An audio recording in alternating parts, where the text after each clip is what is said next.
আবু সাইদের রক্তের দাগ এখনো শুকায় নাই।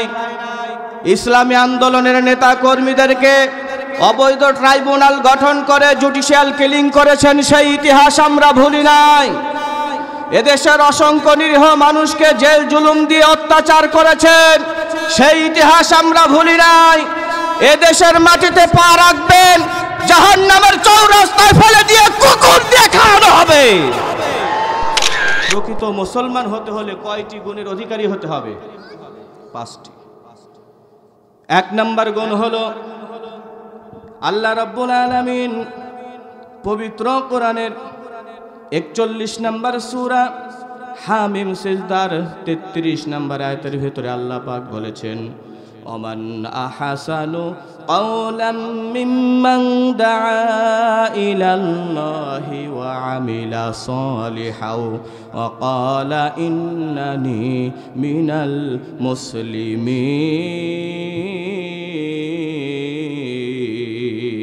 المسلمين।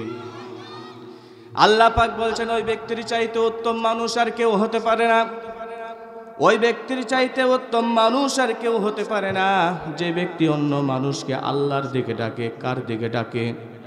আল্লাহর দিকে ডাকে। আমিলা সলিহা, এবং নিজে আমলে সলিহ করে, নেক আমল করে। অকালা ইন্নানি মিনাল মুসলিমিন, এবং নিজে গর্ব করে বলে আমি প্রকৃত মুসলমান। খেয়াল রাখবেন, বাংলাদেশে সবচাইতে উচ্চ পদস্থ লোক যারা বিসিএস ক্যাডার, তারা বাংলাদেশ সিভিল সার্ভিস প্রথম শ্রেণীর কর্মকর্তা। রাষ্ট্রের সর্বোচ্চ পদ হচ্ছে তাদের, একজন সচিব বিসিএস ক্যাডার, একজন এসপি বিসিএস ক্যাডার। বাংলাদেশের সবচাইতে মূল্যবান সম্পদ হচ্ছে এরা সরকারের কাছে। আর আল্লাহর কাছে সবচাইতে মূল্যবান সম্পদ তারা যারা আল্লাহর পথে অন্য কোনো মানুষকে ডাকে এবং নিজেও সৎ আমল করে, নেক আমল করে, এবং গর্ব করে বলে ইন্নানি মিনাল মুসলিমিন, নিশ্চয়ই আমি একজন প্রকৃত মুসলমান। তাহলে আপনাকে অবশ্যই, আপনাকে যদি প্রকৃত মুসলমান হতে হয়, 1 নাম্বার গুণ আপনার ভিতরে রাখতে হবে, অপর ভাইকে ইসলামের পথে, ইসলামী আন্দোলনের পথে, কোরআনের পথে, হাদিসের পথে, রাসূলের সুন্নাহর পথে দিন দিন আপনাকে প্রত্যেকটা দিন, প্রতিটি মুহূর্ত আপনাকে দাওয়াতি কাজ করতেই হবে। আপনি যদি প্রকৃত মুসলমান হতে চান, আল্লাহ পাক সে তৌফিক দান করুক বলে আমিন।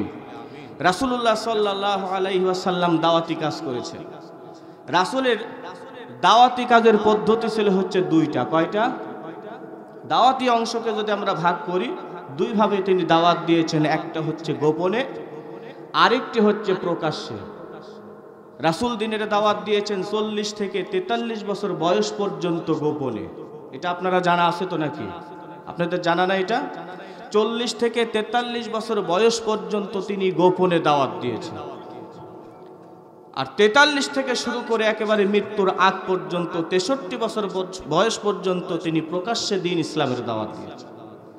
এই যে 3টা বছর রাসূলুল্লাহ সাল্লাল্লাহু আলাইহি ওয়াসাল্লাম ইসলামের দাওয়াত দিলেন গোপনে। কেন দিয়েছেন গোপনে? কারণ মক্কার পরিবেশ অনুকূলে ছিল না, প্রতিকূলে ছিল, ঠিক কি না? পরিস্থিতির কারণে, পরিবেশ পরিস্থিতি যদি অনুকূলে না থাকে, প্রতিকূলে থাকে, ইসলামের দাওয়াত আপনাকে গোপনেই দিতে হবে, ঠিক কি না? অনেকে আবার এটা বুঝে না, তাই বুঝিয়ে দিলাম। ইসলামের দাওয়াত পরিবেশ পরিস্থিতির কারণে যদি আপনি গোপনে দেন, সেটাও হচ্ছে রাসূলের সুন্নাহ। কথা বলেন ঠিক কি না? রাসূল 40 থেকে 43 বছর বয়স পর্যন্ত দ্বীন ইসলামের দাওয়াত দিলেন হচ্ছে গোপনে। এরপরে 43তম বছর যখন রাসূলের, তখন আল্লাহ পাক সূরাতুশ শুআরা 214 নম্বর আয়াত নাজিল করলেন। আল্লাহ রাব্বুল আলামিন আয়াত নাজিল করলেন, وأنذر عشيرتك الأقربين।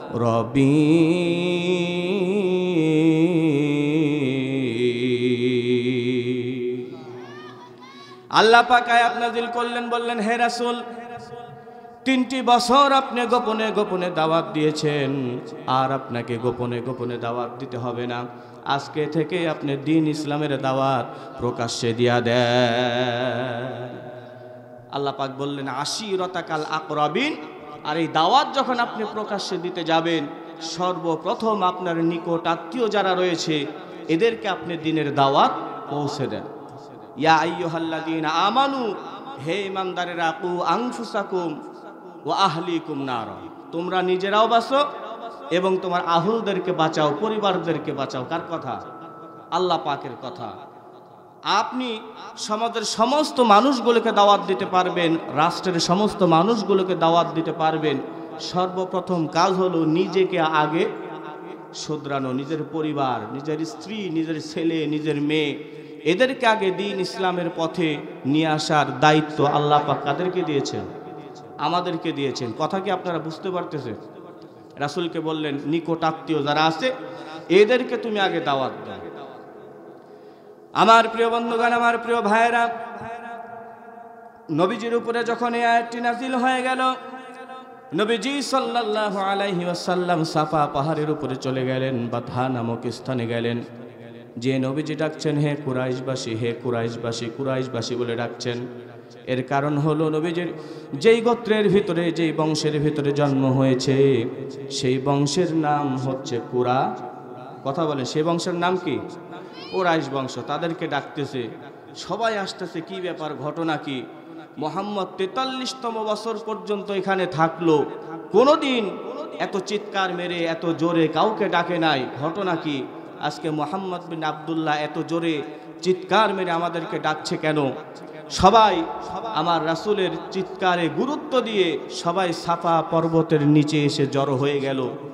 আবুল আহাব ভাবতেছে আমার আপন ভাতিজা, আমার আপন ভাতিজা যেহেতু আমাদেরকে ডেকেছে, আমাকে সেখানে যেতেই হবে।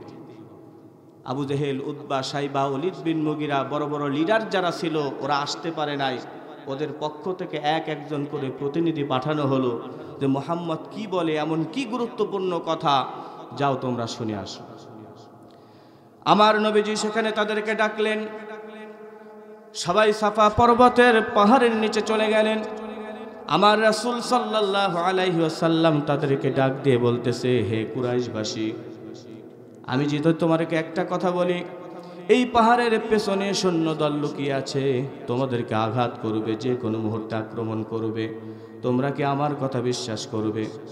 সবাই সেদিন সমস্যারে বলল, কেন নয়, বিশ্বাস করব না কেন? আপনি হলো আল আমিন, 40টি বছর আপনি আমাদের ভিতরে থেকেছেন, বিন্দু পরিমাণ কোনোদিন মিথ্যা কথা বলেন নাই। নবুয়ত প্রাপ্তির পর থেকে 3টি বছর অতিক্রম হয়ে গেল, কোনোদিন মিথ্যা কথা বলেন নাই। আপনি আমাদেরকে যা বলবেন সব আমরা মেনে নিব। সুবহানাল্লাহ। এরপরে রাসূল বলতেছেন, শোনো, আমি তোমাদেরকে জাহান্নামের আগুনের ভয় দেখাচ্ছি, তোমরা সমস্ত মূর্তি পূজা ছেড়ে দাও, শিরকের যত কাজ রয়েছে সব ছেড়ে দাও, তোমরা অবৈধভাবে যে ক্ষমতা টিকিয়ে রেখেছো সব ছেড়ে দাও, জনগণের অধিকার তাদেরকে ফিরিয়ে দাও। এই কথা যখন রাসূল বললেন, কারো মাথা খারাপ হলো না, খারাপ হয়ে গেল আপন চাচা আবুল আহাবের। কার কথা বলেন তো? আপন চাচা আবুল আহাবের মাথা খারাপ হয়ে গেল। আবুল আহাব এই 2টা হাত মাটির উপরে রেখে এই 2টা হাত আবার উঠালেন। তিনি 2টা হাত দিয়ে ময়লাগুলো ঝাড়তেছে আর বলতেছে, তাব্বাল্লাকা ইয়া মুহাম্মদ, হে মুহাম্মদ তুই ধ্বংস হয়ে যা। কিছু কিছু বর্ণনা এসেছে আবুল আহাব ছোট্ট নুরি পাথর নিয়া রাসূলের চেহারা মোবারক তাক করেছেন, মুহাম্মদ এই যে ছোট্ট পাথর দেখতেছো, এটা দিয়ে তোমার কপাল ফাটিয়ে দেব। আমার প্রিয় বন্ধুগণ, আমার প্রিয় ভাইরা, আবু লাহাব যখন আমার রাসূলুল্লাহ সাল্লাল্লাহু আলাইহি ওয়াসাল্লামকে অভিশাপ দিচ্ছিলেন, আল্লাহ পাক আর সহ্য করতে পারলেন না। আল্লাহ পাক 30 পারার ছোট্ট একটা সূরা নাজিল করে দিলেন, যে সূরার নাম হচ্ছে লাহাব। আল্লাহু আকবার বলেন।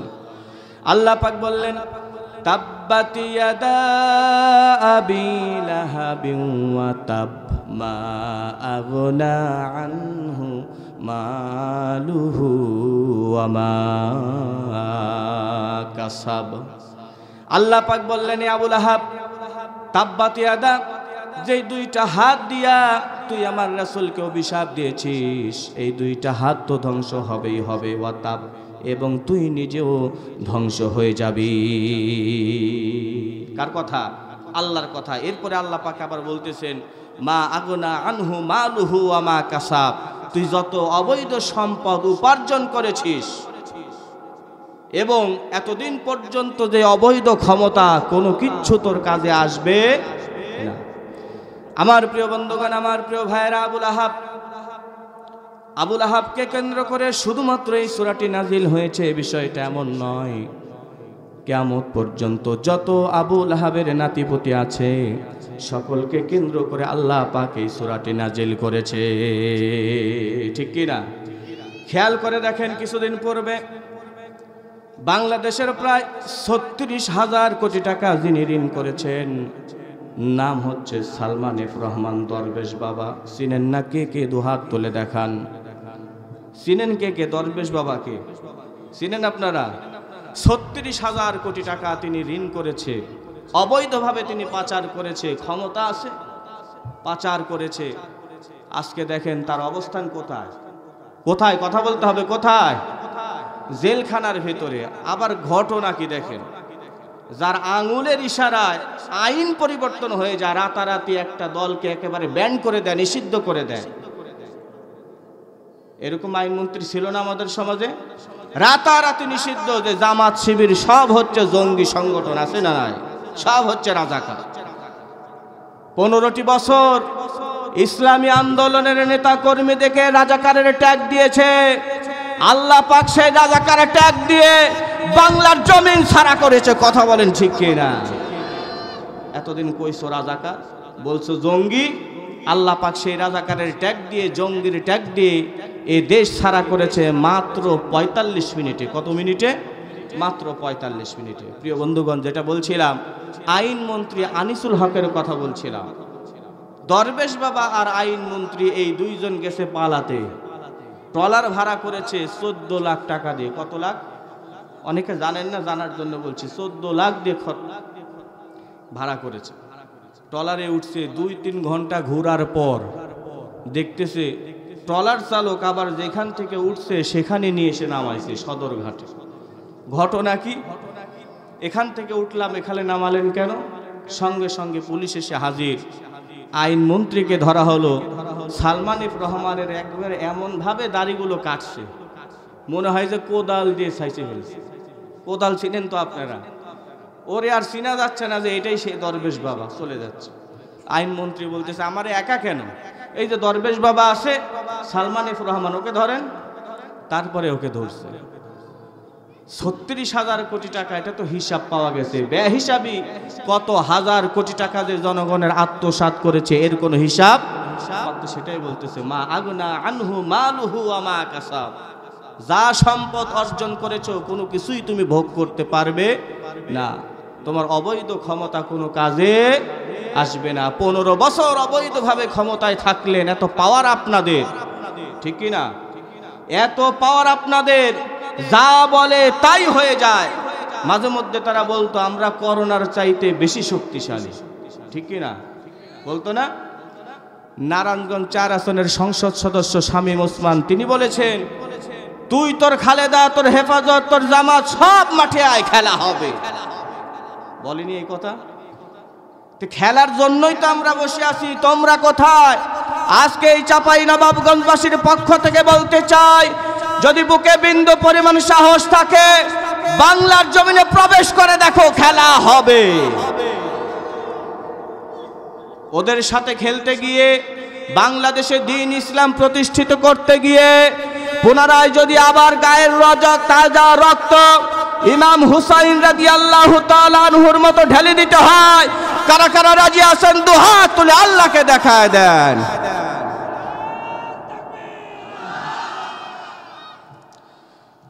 আল্লাহ তোমার দরবারেতে হাজার শুকরিয়া, আল্লাহ তোমার দরবারেতে হাজার শুকরিয়া, হাসিনা পালাইছে দেশটা ছাড়িয়া, সকলের মুখে হাসি আসলো ফিরিয়া, ঠিক কিনা? আল্লাহ তোমার দরবারেতে হাজার শুকরিয়া। বলেন একটু আমার সাথে বলেন, আল্লাহ তোমার দরবারেতে হাজার শুকরিয়া, হাসিনা পালাইছে দেশটা ছাড়িয়া, সকলের মুখে হাসি আসলো ফিরিয়া, স্বৈরাচার পালাইছে দেশটা ছাড়িয়া, সকলের মুখে হাসি আসলো ফিরিয়া। কোথায় আওয়ামী লীগ, কোথায় কাদের কাকা, কোথায় গেল ওই জালিমের গরম গরম কথা? ঠিক না? কিছু হইলে খালি বলে খেলা হবে, যা ওদের বিপক্ষে যায় সব বলে হচ্ছে এরা হচ্ছে জঙ্গি, এরা হচ্ছে রাজাকার। এরকম কথা তারা বলতো না? রাজাকারের ট্যাগ দিয়ে অবৈধভাবে সবগুলারে জেলখানার ভিতরে বন্দি করেছে গত 15টি বছর, তাই না? কি তাদের দাম্ভিকতা, কি তাদের অহংকার! কোথায় আওয়ামী লীগ, কোথায় কাদের কাকা, কোথায় গেল ওই জালিমের গরম গরম কথা? খেলা হবে, খেলা হবে, খেলা হবে, খেলা হবে, খেলা হবে বলে কাকাই গেল পালাইয়া, হাসিনা পালাইছে দেশটা ছাড়িয়া, সকলের মুখে হাসি আসলো ফিরিয়া। বলেন আলহামদুলিল্লাহ। আল্লাহ পাক কবুল করুক বলে আমিন। আমার প্রিয় বন্ধুগণ, যেটা বলছিলাম যে আবুল আহাব কাকে অভিশাপ দিল? আবুল আহাব কাকে অভিশাপ দিল মনে আছে আপনাদের? রাসূলকে অভিশাপ দিল যে তুই ধ্বংস হয়ে যা। আল্লাহ পাক আয়াত নাজিল করলেন যে ধ্বংস আমার রাসূল হবে না, ধ্বংস হবে তুই। ইতিহাস সাক্ষী প্রিয় বন্ধুগণ আমার, আবুল আহাব যেই দিন মৃত্যুবরণ করেন, এমন একটি অসুখ তার গায়ের ভিতরে হয়েছিল, গায়ের ভিতরে পচরা হয়ে গিয়েছিল, ঘা হয়ে গিয়েছিল, ছোঁয়াচে রোগ। তার 2টা সন্তান ছিল, এই 2টা সন্তানও তার গায়ে স্পর্শ করতে চায় নাই। 2জন কাজের মানুষ ভাড়া করেছে, আমার বাবাকে তোরা নিয়ে কবরের ভিতরে রেখে আয়। এই 2জন মানুষকে ভাড়া করার পর 2জন মানুষকে আবুল আহাবকে দিয়ে দেওয়া হলো। এই 2জন কাজের মানুষ আবুল আহাবকে নিয়ে মরুভূমির প্রান্তরে নিয়ে গেলেন। এরাও আবুল আহাবের গা ধরে না, এদের গায়েও এইরকম ঘা হয়ে যাবে বলে, পচরা হবে বলে, ছোঁয়াচে রোগ হবে বলে, এরাও ওই আবুল আহাবের গায়ের ভিতরে স্পর্শ করে নাই। এরা দড়ি দিয়ে পায়ের সাথে দড়ি বেঁধে বেঁধে তারপরে তাকে নিয়ে যাওয়া হয়েছে। 2টা বড় বড় লাঠির ব্যবস্থা করে লাঠি দিয়া ঘুতায়া ঘুতায়া আবুল আহাবকে কবরের ভিতরে নামানো হয়েছে। আবুল আহাবের ইতিহাস যদি আপনারা পড়েন দেখবেন যে শেষ পরিণতি তার কি হয়েছিল। কামলা নিয়েছে এরা, নিয়ে যে তারপরে ঘুতায়া ঘুতায়া কার ভিতরে নেমেছে বলেন? মরুভূমির প্রান্তরে নামায় দিয়ে বালু চাপা দিয়ে দিছে। আবুল আহাব খেয়াল করেন, রাসূল নবুয়ত প্রাপ্ত হওয়ার আগ পর্যন্ত 40 বছরের পর্যন্ত আবুল আহাব কিন্তু সমস্ত ধরনের সহযোগিতা রাসূলকে করেছে, ভালোবেসেছে, ঠিক না? শুধুমাত্র ইসলামের বিরুদ্ধে যাওয়ার কারণে, রাসূলের বিরুদ্ধে যাওয়ার কারণে আবুল আহাবের করুণ মৃত্যু হয়েছে। গত 15টি বছর যারা ইসলামী আন্দোলনের বিরুদ্ধে লেগেছে, অন্যায়ভাবে ইসলামী আন্দোলনের নেতা কর্মীদেরকে জুডিশিয়াল কিলিং করা হয়েছে। অন্যায়ভাবে কোরআনের পাখি আল্লামা দেলার হোসেন সাইদিকে 13টি বছর জেলখানার ভিতরে জুলুম নির্যাতন করে শহীদ করে দেওয়া হয়েছে। যে স্বৈর শাসক খুনি হাসিনা এই কাজটি করেছে, আবুল আহাবের চাইতেও ভয়ঙ্কর মৃত্যু তার হবে। আজকে এই তাফসীর মাহফিলে বলে গেলাম, আপনারা মিলিয়ে নেবেন। ইসলামী আন্দোলনের বিরুদ্ধে যাওয়ার কারণে, কোরআনের বিরুদ্ধে ভূমিকা রাখার কারণে, ইসলামকে নিধন করে দেওয়ার চক্রান্তের কারণে এই খুনি হাসিনার বিচার এই আবুল আহাবের চাইতে ভয়ঙ্করভাবে হবে। ইসলামকে কিন্তু তারা নিধন করতে দিতে চেয়েছিল, একেবারে ইসলাম রাখবেই না, শব্দই রাখবে না। জাহাঙ্গীরনগর মুসলিম বিশ্ববিদ্যালয় একসময় নাম ছিল, আপনারা জানেন কি জানি না, যারা একটু বয়স্ক আছেন তারা কিন্তু বলতে পারবেন। জাহাঙ্গীরনগর মুসলিম বিশ্ববিদ্যালয়, সেখান থেকে মুসলিম শব্দটা কাটিয়ে, মুসলিম শব্দটা কেটে দিয়ে লিখেছে হচ্ছে জাহাঙ্গীরনগর বিশ্ববিদ্যালয়। এরপরে ঢাকা ইউনিভার্সিটির মনোগ্রামে ইকরা বিসমি রব্বিকাল্লাযী খলাক, আল্লাহর কোরআনের সর্বপ্রথম নাজিলকৃত আয়াত সেখানে ছিল। এই আয়াতটি পর্যন্ত তারা মুছে ফেলেছে। টাকলা মুরাদের কথা আপনাদের মনে আছে? সরিষাবাড়ির একজন এমপি ছিলেন টাকলা মুরাদ। শাহবাগ মোড়ে হাত জাগিয়ে জাগিয়ে তিনি বলেছিলেন, দেল্লু রাজাকারকে একটি পয়সাও সহযোগিতা করা হবে না, এই রাষ্ট্রের খাবার তার পেটে যেন না ঢুকে, আর রাষ্ট্র ধর্ম ইসলাম আমরা সংবিধান থেকে বাদ দিয়ে দেব ইনশাআল্লাহ। সবকিছুই বলার পরে আবার বলছিল ইনশাআল্লাহ। এই ইতিহাস কিন্তু আমরা ভুলে যাই নাই। আজকে টাকলা মুরাদকে বলবো, অতীতে এই দেশে ইসলাম ছিল, এখনো আছে। ইসলামী আন্দোলনের নেতা কর্মীরা অতীতেও ছিল, এখনো আছে, ভবিষ্যতেও থাকবে। আমার এই সোনার বাংলাদেশ দ্বীন ইসলামের বাংলাদেশ হয়ে যাবে। টাকলা মুরাদ তোমার বাংলার জমিনে ঠাঁই হবে না, হবে না। টাকলা মুরাদকে কি আর খুঁজে পাওয়া যায়? আসে আর? আল্লাহ রাব্বুল আলামিন বলেন, ইউরিদুনা লিয়ুতফিউ নূরাল্লাহি বিআফওয়াহিহিম আল্লাহু মুতিম্মু নূরিহি ওয়ালাউ কারিহাল কাফিরুন।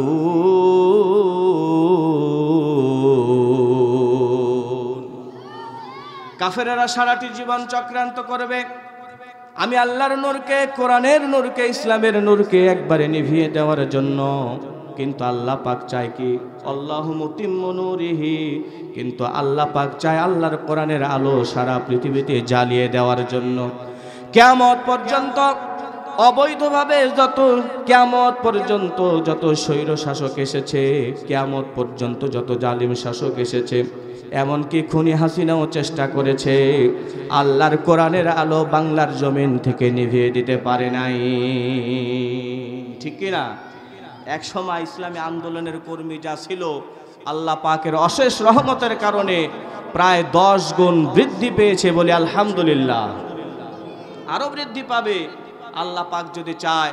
আগামীর সময়গুলো দ্বীন ইসলামের সময় হবে। আগামীর এই বাংলাদেশ আল্লাহর কোরআন দিয়ে চলবে ইনশাআল্লাহ। আল্লাহ পাক কবুল করে নিক বলে আমিন। আমার প্রিয় বন্ধুগণ, আমার প্রিয় ভাইরা, রাসূলের দাওয়াতের কথা বলছিলাম। আবুল আহাব রাসূলকে এইভাবে অভিশাপ দেওয়ার কারণে আবুল আহাব দুনিয়ার বুকে ধ্বংস হয়ে গেল। তারপরেও রাসূলের দাওয়াতের কাজ বিন্দু পরিমাণ থামিয়ে রাখতে পারে নাই। রাসূলের দাওয়াতি কাজ চলছে, অনবরত মানুষ ইসলামের সুশীল ছায়াতলের ভেতরে আসছে। ওলীদ বিন মুগীরা এবার চিন্তা করতেছে, মুহাম্মদের কালিমার দাওয়াত তো বন্ধ করা যায় না, মুহাম্মদের বিরুদ্ধে কি ভূমিকা পালন করা যায়। ওলীদ বিন মুগীরা কয়েকজন ডেকে নিয়ে তার বাড়িতে বৈঠক করলেন। সামনে কিছুদিন পরে, মাত্র 2 মাস পরে আমাদের হজের মৌসুম, হজ হবে। এই সময় দূর দূরান্তের লোকগুলো আসবে, মুহাম্মদকে কোনোভাবে আটকাও। যদি মুহাম্মদকে আটকাতে না পারি, তাহলে আমাদের ক্ষমতার চেয়ার আর থাকবে না। আমার প্রিয় বন্ধুগণ, আমার প্রিয় ভাইরা, মনোযোগ দিয়ে শোনেন। ওলীদ বিন মুগীরার বাড়িতে বৈঠক করা হলো। ওলীদ বিন মুগীরা একজনকে জিজ্ঞাসা করতেছে, শোনো, দূর দূরান্ত থেকে যখন লোকগুলো আসবে, তোমরা মুহাম্মদকে কি বলে ট্যাগ দিবা? কেউ বলতেছে মুহাম্মদকে আমরা বলবো পাগল। কি বলবে? কথা বলেন। পৃথিবীর মহাশ্রেষ্ঠ মানব, তার সম্পর্কে তারা অভিমত ব্যক্ত করতেছে যে মুহাম্মদকে আমরা বলবো পাগল। প্রিয় বন্ধুগণ, ইসলামী আন্দোলন করতে গেলে, দাওয়াতি কাজ করতে গেলে শুধু পাগল না, ধর্ষণের ট্যাগ পর্যন্ত খাওয়া লাগতে পারে। আর রাজাকার তো মামুলি ব্যাপার। রাসূলকে বলা হলো পাগল।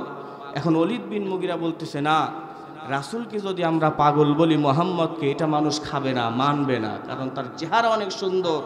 তার চেহারার দিকে তাকালেই মনের ভিতরে এক ধরনের প্রশান্তি আসে। আমার প্রিয় বন্ধুগণ, গভীর মনোযোগ। এরপরে ওলীদ বিন মুগীরা বলতেছে, না, পাগল বলা যাবে না, কি বলা যায়? কেউ কেউ অভিমত ব্যক্ত করলো তাকে কবি বলা হোক। ওলীদ বিন মুগীরা বলতেছে, না, কবিও বলা যাবে না। আবার কেউ কেউ বলতেছে তাকে জাদুকর বলা হোক। জাদুকর বলা হোক। এই কথা বলার পরে ওলীদ বিন মুগীরা তার মাথা নিচু করলেন। একটু পরে মাথাটা উঠালেন। আল্লাহ পাক সূরাতুল মুদ্দাসসিরের 18 থেকে 25 নম্বর আয়াতের ভিতরে বলেছেন, ইন্নাহু ফাক্কারা ওয়া কাদ্দার ফাকুতিলা কাইফা কাদ্দার সুম্মা কুতিলা কাইফা কাদ্দার। قدر ثم نظر ثم عبس وبصر فقال إن هذا إلا سحر يؤثر إن هذا إلا قول البشر الله أكبر জাদুকর যখন প্রস্তাব দেওয়া হলো ওলীদ বিন মুগিরা তখন মাথাটা উঠালেন তিনি তার ভ্রুটা কোঁচকালেন চেহারা বিকৃতি করলেন আল্লাহ পাক বলতেছে নবী মুহাম্মদুর রাসূলুল্লাহ সাল্লাল্লাহু আলাইহি ওয়াসাল্লামকে জানিয়ে দিলেন হে রাসূল আপনার বিরুদ্ধে ষড়যন্ত্র করা হয়েছে ওলীদ বিন মুগিরার বাড়িতে আপনাকে ওরা জাদুকর বলে ঘোষণা দিয়েছে আগামীতে যখন হজের মৌসুম আসবে দূর দূরান্ত থেকে যখন লোকগুলো আসবে ওই সময় আপনাকে জাদুকর বলে তারা আখ্যায়িত করবে হে রাসূল আমি আপনাকে এই ঘটনা জানিয়ে দিলাম ওই সময়ের জন্য আপনি নিজেকে প্রস্তুত করে নেন সুবহানাল্লাহ আপনাদের কি খারাপ লাগতেছে আলোচনা শেষ করে দিব অনেকে যে উঠে উঠে যাচ্ছে সামনের দিকে আগান নারে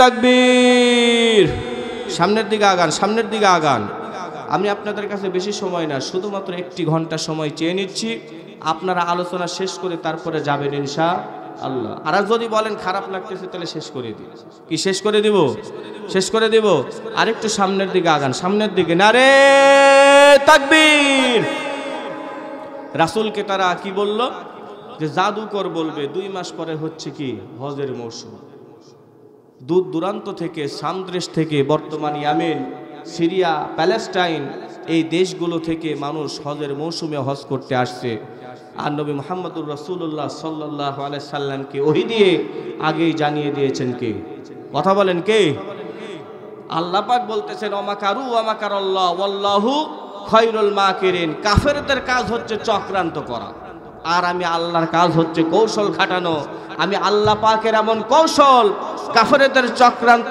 সারা জীবন শুধু বৃথাই হয়ে যাবে ঠিক কি না প্রিয় বন্ধুগণ সূরা তাহার ভিতরে কোরআনে প্রায় 8.5% ঘটনা মুসা এবং ফেরাউনকে নিয়ে এসেছে কত পার্সেন্ট প্রায় 8.5% ঘটনা মুসা আলাইহিস সালাম এবং ফেরাউনকে নিয়ে এসেছে খেয়াল করেন জ্যোতিষী যখন ফেরাউনকে বলল যে ফেরাউন বনি ইসরায়েলের ভেতর থেকে এমন একজন সন্তান আসবে এমন একজন নবী আসবে যার নাম হবে মুসা তোমার অবৈধ ক্ষমতা ভেঙে চুরে চুরমার করে দেবে ফেরাউন ভাবতেছে তাই নাকি বনি ইসরায়েল থেকে আসবে বনি ইসরায়েলের যত পুত্র শিশু সন্তান জন্মগ্রহণ করেছে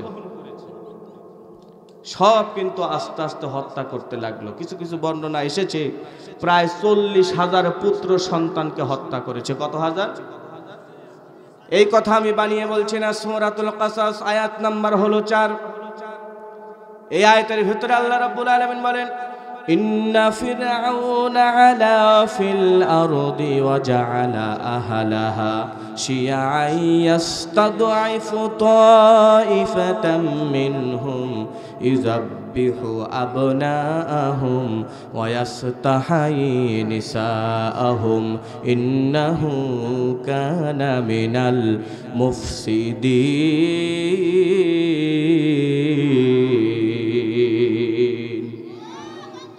আল্লাহ পাক বলতেছেন নিশ্চয়ই ফেরাউন জোর করে ক্ষমতা দখল করে রেখেছিল আলা শব্দের অর্থ হলো আধিপত্য বিস্তার করা জোর করে ক্ষমতা দখল করে নেওয়া ওই যুগের ফেরাউন জোর করে ক্ষমতা দখল করেছিল আর এই যুগের ফেরাউন হাসিনাও জোর করে ক্ষমতা দখল করেছে ঠিক কি না আলা ফিল আরদ আধিপত্য বিস্তার করেছিল এই পৃথিবীতে ওয়াজআলা আহলাহা শিয়া'আন ইয়াস্তাদঈফু তা'iফাতান এবং সে দেশের মানুষগুলোকে বিভিন্ন দলে উপদলে বিভক্ত করেছিল হচ্ছে ফেরাউন কে করেছিল ফেরাউন কিন্তু কোনো ব্যক্তির নাম না ওই যুগের ওই সময়কার জালিম শাসকের নাম ছিল হচ্ছে ফেরাউন যুগে যুগে যত ফেরাউন আসবে যত জালিম শাসক আসবে কিয়ামত পর্যন্ত সব জালিম শাসকের নাম হচ্ছে ফেরাউন ওই ফেরাউনের বৈশিষ্ট্যের সাথে মিলান দেখবেন এই ফেরাউনের বৈশিষ্ট্য মিলে যাবে আলা শব্দের অর্থ হচ্ছে আধিপত্য বিস্তার করা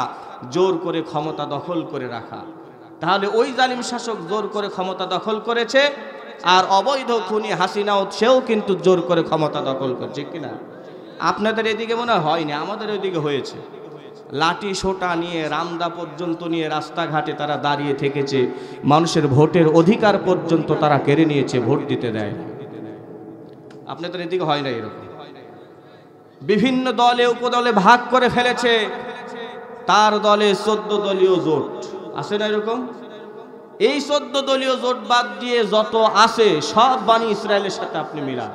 বানি ইসরায়েল বাদ দিয়ে ওই যুগের ফেরাউন যত দল ছিল সব ওই দল। কিপ্তিদের পক্ষ থেকে ফেরাউন হয়েছিলেন প্রধানমন্ত্রী, আর বানি ইসরায়েলের যত লোক এদের উপরে খালি জুলুম অত্যাচার। গত 15টি বছর আপনি মিলান, শুধুমাত্র বিএনপি এবং জামাত বাদ দিয়ে যত দল আছে সব হচ্ছে ওই দলের। আছে না নাই? একটা অকারণ ঘটালে, একটা অন্যায় ঘটালে বলে বিএনপি জামাত স্বাধীনতা বিরোধী, বলেনি এই কথা? মিলিয়ে দেখেন। শুধু তাই নয় আমার প্রিয় বন্ধুগণ, ফেরাউনের আরেকটি বৈশিষ্ট্য হলো এই ফেরাউন ক্ষমতা টিকে রাখার জন্য ইযাববিহু আবনাআহুম, অসংখ্য পুত্র সন্তানকে হত্যা করেছে, ওয়াস্তাহায়ী নিসাআহুম, এবং কন্যা সন্তানদেরকে বাঁচিয়ে রেখেছে। আমার প্রিয় বন্ধুগণ, আল্লাহর কি লীলা খেলা দেখেন। যেই মুসার হাত থেকে বাঁচার জন্য হাজার হাজার পুত্র সন্তানকে ফেরাউন হত্যা করে ফেলল, সেই মুসা আলাইহিস সালামকে জন্ম দিয়া আল্লাহ রাব্বুল আলামিন ফেরাউনের ঘরেই লালন পালন করেছেন, বলে সুবহানাল্লাহ। এই মুসা আলাইহিস সালামকে যখন নিয়ে যায়, আপনারা সূরা কাসাস, সূরা তাহা এগুলো পড়বেন, ইতিহাসটা দেখবেন। মুসা আলাইহিস সালামকে যখন নিয়ে যাওয়া হয়, মুসা আলাইহিস সালাম তখন আসিয়া আলাইহিস সালামের দুধ পান করছিলেন না। তখন মুসা আলাইহিস সালামের একজন বোন ছিল, নাম ছিল হচ্ছে মারিয়াম, 12 বছর বয়স। তিনি দেখতে দেখতে আসছিলেন। তিনি তারপরে রাজপ্রাসাদের ভিতরে ঢুকলেন, ঢুকে বলতেছে, এমন একজন ধাত্রীর সন্ধান আমি দিতে পারবো যার দুধ এই ছোট্ট বাবুটি পান করবে। আমার প্রিয় বন্ধুগণ, আমার প্রিয় ভাইরা, লক্ষ্য করে শুনেন, যেই মুসার হাত থেকে বাঁচার জন্য ফেরাউন অসংখ্য হাজার হাজার পুত্র সন্তানকে হত্যা করলো, সেই মুসা আলাইহিস সালামকে আল্লাহ পাক ফেরাউনের ঘরের ভিতরে নিয়ে গেল। শুধু তাই নয়, মুসা আলাইহিস সালামকে লালন পালন করার জন্য মুসার আপন মাকে পর্যন্ত রাজপ্রাসাদে নিয়ে যাওয়া হলো। সুবহানাল্লাহ।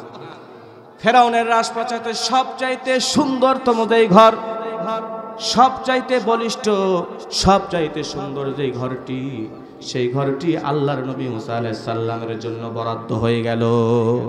ফেরাউনের টাকা। কার টাকা? ফেরাউনের টাকা। ফেরাউনের খাদেম, ফেরাউনের সহযোগী সব হচ্ছে মুসার পিছনে দিয়ে লালন পালন করে এই মুসা যখন বড় হয়েছে, মুসার হাতে ফেরাউন ক্ষমতাচ্যুত হয়েছে। কথা বলেন ঠিক কিনা? গত 15টি বছর আপনারা মিলান, পুলিশ বাহিনী তাদের, বিজিবি বাহিনী তাদের, নৌবাহিনী তাদের, সেনাবাহিনী তাদের, এমনকি সেনাবাহিনীর প্রধান জেনারেল ওয়াকারুজ্জামান নাকি তার ভাগ্নি জামাই, তার আপন মানুষ হওয়া সত্ত্বেও মাত্র 45 মিনিটের ব্যবধানে এক কাপড়ে বাংলাদেশ তাকে ছাড়তে হয়েছে। ফেরাউন কোনোদিন কল্পনা করেনি যে তার ক্ষমতা মুসা আলাইহিস সালামের হাতে যাবে, যেই বাচ্চারে আমি লালন পালন করলাম। হাসিনাও এখন বসে থেকে ভাবতেছে, এত টাকা পয়সা খরচ করলাম, ভাগ্নিকে পর্যন্ত বিয়ে দিলাম, সব কিছু করলাম, সব আমার আপনজন, আমার বিরুদ্ধে এরকম কাজ করলো কি করে? কি আপনারা কি ইতিহাস মিলাতে পারতেছেন? অতীতে যত জালিম শাসক গেছে ওদের ঘটনা কিন্তু এরকমই। আমাদের এখান থেকে শিক্ষা নেওয়ার দরকার আছে না নাই? আমরা তো আরো বাঁচবো নাকি? বাংলাদেশ তো মুছে যাবে না, যাবে? সামনেও যদি কোনো জালিম শাসক আসে, স্বৈর শাসক আছে, দৌড় করে মানুষের ক্ষমতা যদি দখল করে নেয়, মানুষের উপরে যদি জুলুম করে, অত্যাচার করে, নির্যাতন করে, এই ইতিহাসগুলো থেকে তারা যেন শিক্ষা নেয়, তাদেরও এমনই পরিণত হবে। কথা বলেন ঠিক কিনা? আমার প্রিয় বন্ধুগণ, ক্ষমতা পেয়ে ক্ষমতার দাম্ভিকতা দেখানো, কথা বলতে হবে, দাম্ভিকতা দেখানো যাবে না। আমার প্রিয় বন্ধুগণ, আমার প্রিয় ভাইরা, যেটা বলতেছিলাম, নবী মুহাম্মদুর রাসূলুল্লাহ সাল্লাল্লাহু আলাইহি ওয়াসাল্লামের বিরুদ্ধে কিসের তকমা নিয়ে আসলো? জাদুকর। হজের মৌসুম চলে আসলো, বিভিন্ন আনাচে কানাচে, অলিতে গলিতে মানুষগুলো দাঁড়িয়ে আছে। ইয়ামিন দেশ থেকে, প্যালেস্টাইন থেকে, সিরিয়া থেকে, তুরস্ক থেকে, ইরাক থেকে মানুষ হজ করতে এসেছে বাইতুল্লাহতে, মক্কা নগরীতে।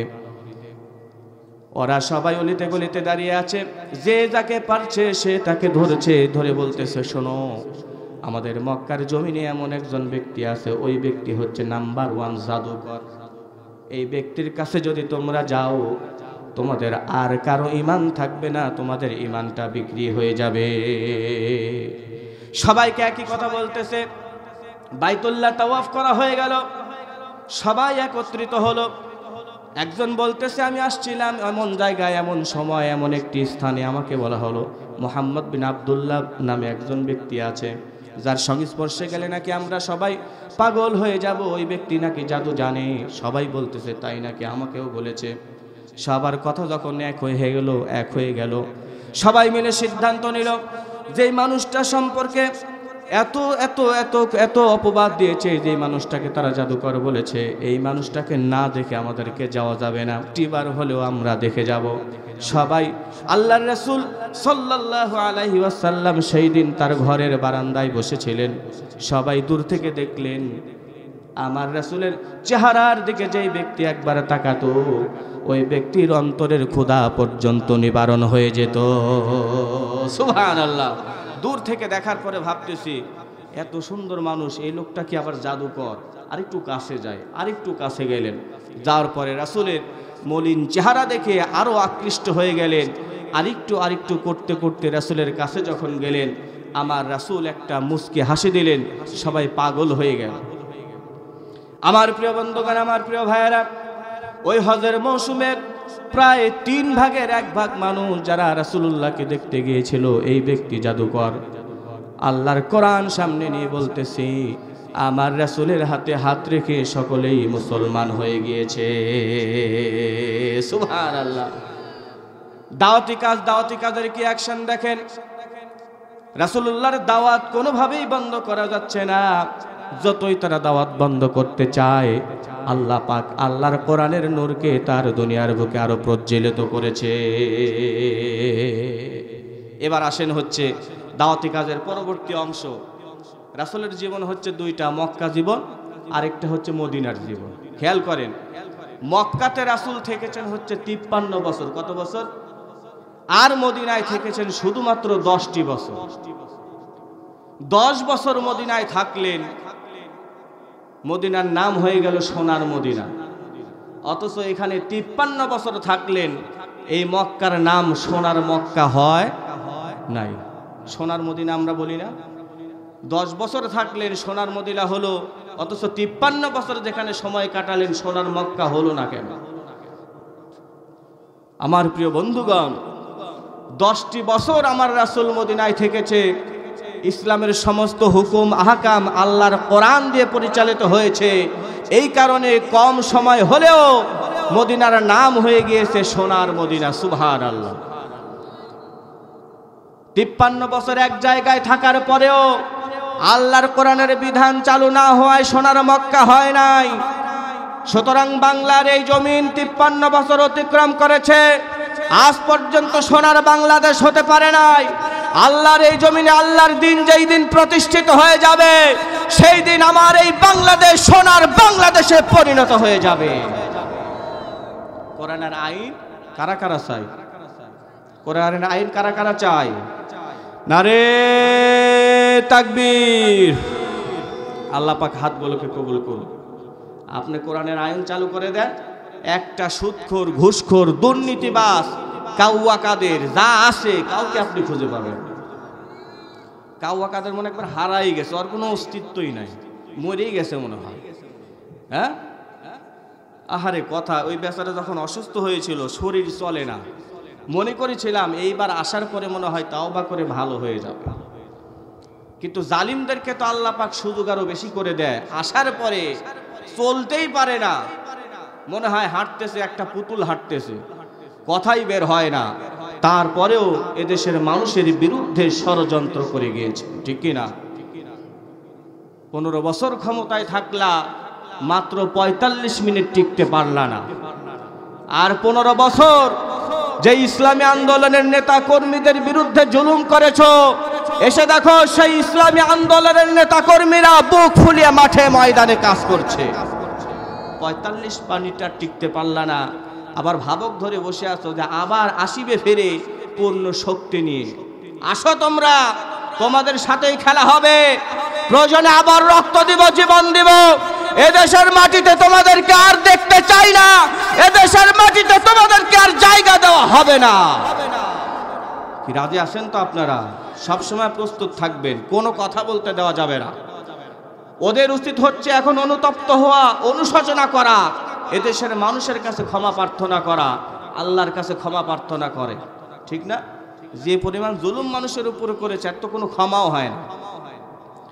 এই যে এতগুলো ছাত্রদেরকে হত্যা তারা করলো, এতে কোনো ক্ষমা আছে? বলেন, এর কোনো ক্ষমা আছে? হাজার হাজার নিরীহ মানুষকে এই পৃথিবীর বুক থেকে শহীদ করে দেয়া হলো, তাদের কোনো ক্ষমা আছে?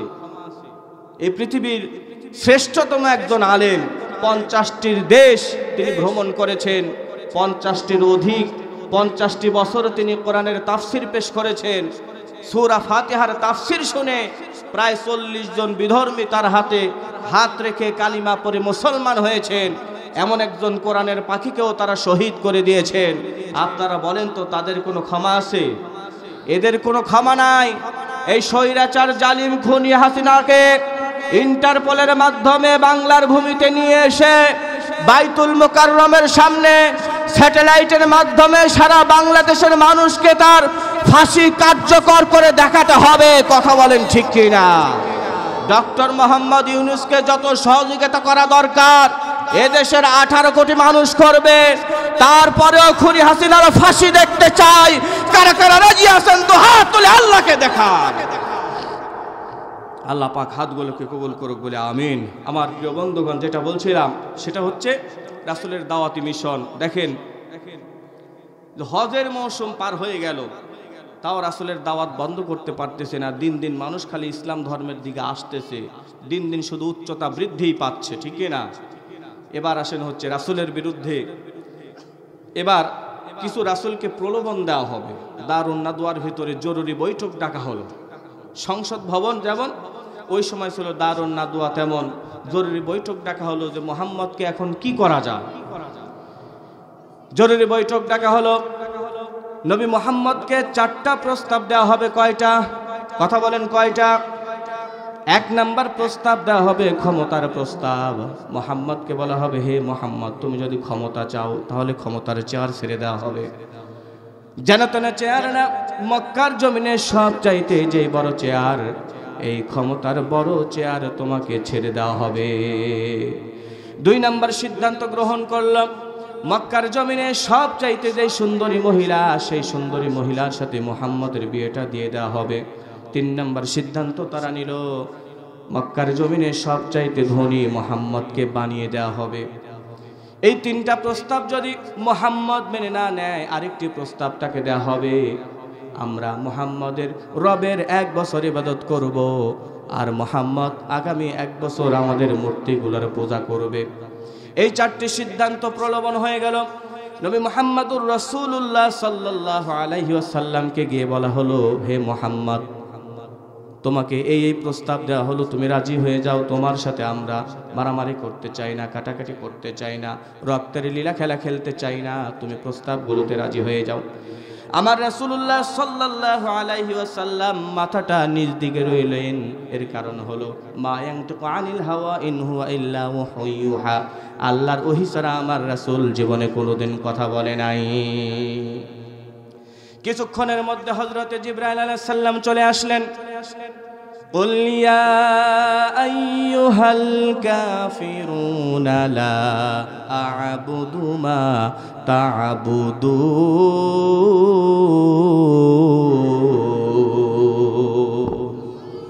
হে রাসূল, আপনি ওলীদ বিন মুগীরাকে বলে দেন, কাফেরদেরকে বলে দেন, আমি যার ইবাদত করি তোমরা তার ইবাদত করো না, আবার তোমরা যার ইবাদত করো আমি তার ইবাদত করি না। আমি যার ইবাদত করি তোমরা তার ইবাদত করো না, তোমরা যার ইবাদত করো আমি তার ইবাদত করি না। লাকুম দীনুকুম ওয়ালিয়া দীন, তোমাদের ধর্ম তোমাদের কাছে ভালো, আর আমার ধর্ম আমার কাছে ভালো। বলি সুবহানাল্লাহ। সূরা কাফিরুন আপনারা পড়বেন, দেখবেন একই আয়াত ঘুরায় ফিরায়। কুল ইয়া আইয়ুহাল কাফিরুন লা আ'বুদু মা তা'বুদুন, ওয়ালা আনতুম আবিদুনা মা আ'বুদ ওয়ালা আনা আবিদুম মা আবাদতুম ওয়ালা আনতুম আবিদুনা মা আ'বুদ। একই কথা কিন্তু আল্লাহ ঘুরিয়ে ফিরিয়ে বলেছেন কথাটার গুরুত্ব বোঝাতে গিয়ে। এরপরে সর্বশেষ আল্লাহ পাক সমাধান দিলেন, লাকুম দীনুকুম ওয়ালিয়া দিন, আমার ধর্ম আমার কাছে, তোমার ধর্ম তোমার কাছে। এই আয়াতের ব্যাখ্যা তাফসির করেছেন অবৈধ প্রধানমন্ত্রী শেখ হাসিনা সংসদে দাঁড়িয়ে, ধর্ম যার যার উৎসব সবার, কথা বলেন নাউজুবিল্লাহ। ধর্ম যার যার উৎসব সবার। গত 15টি বছর এই বয়ান ছোট্ট ছোট্ট সোনামণিদের কর্ণকুহরে পৌঁছে দিয়েছেন, যাতে করে ভবিষ্যতে এরা নাস্তিকে রূপান্তর হয়ে যায়। অথচ আল্লাহ পাক বলছেন ধর্ম যার যার, উৎসব তার তার। ধর্ম যার যার, উৎসব তার তার। তাদের জান এবং মালের নিরাপত্তা মুসলমানেরা দিতে পারবে। কিছুদিন পূর্বে পূজা হলো, তাই না? বিএনপি জামাতের নেতা কর্মীরা মন্দিরগুলো পাহারা দিয়েছে।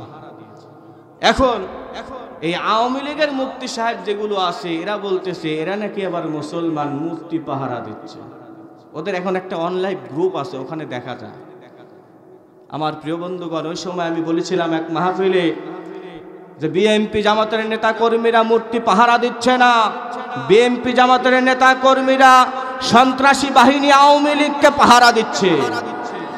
মন্দিরে হামলা করবে, করে দোষ দিবে হচ্ছে ওরা। কারা? অতীতে কিন্তু তাই করছে। যত হামলা মামলা আছে মন্দিরের উপরে, হিন্দু ভাইদের উপরে আঘাত করেছে, সব হচ্ছে সন্ত্রাসী বাহিনীর লোকজন। কথা বলেন ঠিক কিনা? আর চালায় দিছে হচ্ছে রাজাকারের বংশধর বিএনপি জামাতের নেতা কর্মীরা এই কাজ করেছে। বাহিরের দেশে বোঝাতে চায় আমাদের চেয়ে আমরা যখন ক্ষমতায় থাকব, আমাদের কাছেই শুধুমাত্র নিরাপদ তারা, এদের কাছে নিরাপদ নয়। ঠিক কিনা? আমার প্রিয় বন্ধুগণ, সমস্ত চক্রান্ত আজকে জাতির সামনে উপস্থাপন হয়েছে।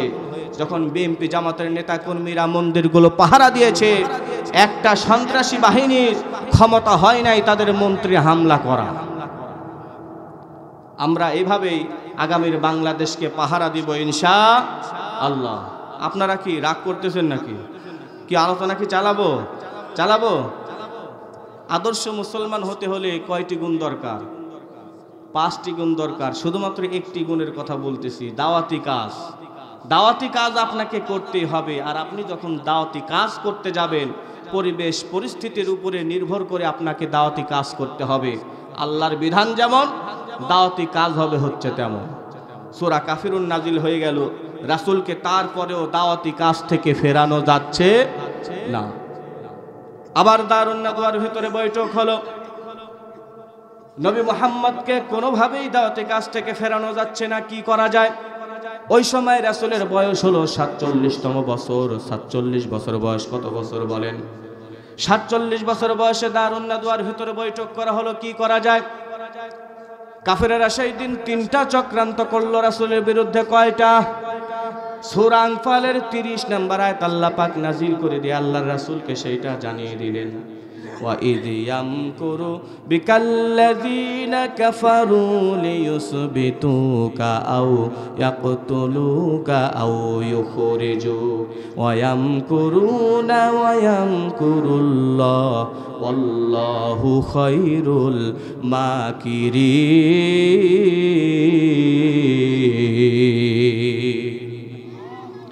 আমার রাসূলের বিরুদ্ধে 3টা চক্রান্ত করা হলো।